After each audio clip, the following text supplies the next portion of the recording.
নমস্কার। বিশ্বকবি রবীন্দ্রনাথ ঠাকুরের লেখা মাকাল। গৌর বর্ণ নধর দেহ, নাম শ্রীযুক্ত রাখাল। জন্ম তাহার হয়েছিল সেই যে বছর আকাল। গুরু মশাই বললে তারে, বুদ্ধি চেনেই একেবারে।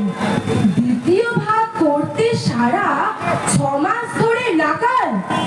রেগে মেগে বলেন, বাদর, নাম দিল তোর মাকাল। নামটা শুনে ভাবলে প্রথম, বাঁকিয়ে যুগল পুরু। তারপর সে বাড়ি এসে নৃত্য করলে শুরু। হঠাৎ ছেলের মাতুন দেখি, সবাই তাকে শুধায়, এ কি? সকলকে সে জানিয়ে দিল, নাম দিয়েছেন গুরু। নতুন নামের উৎসাহে তার বক্ষ দুড়ু দুড়ু। হোলির পরে বসিয়ে দাদা বললে কানে কানে, গুরু মশাই গাল দিয়েছে, বুঝিসনি তার মানে? রাখাল বলে, কখনো না।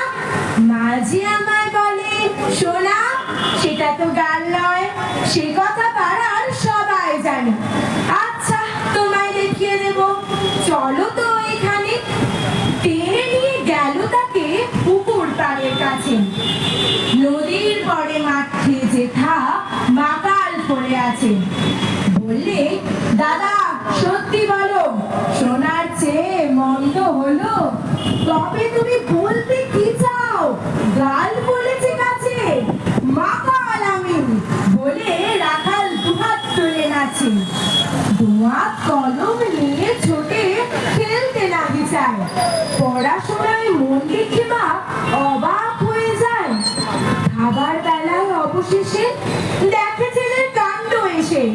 মেঝের পরে লুটিয়ে পড়ে খাতার পাতাটায় লাইন টেনে লিখছে শুধু মাকাল চন্দ্র রায়। নমস্কার।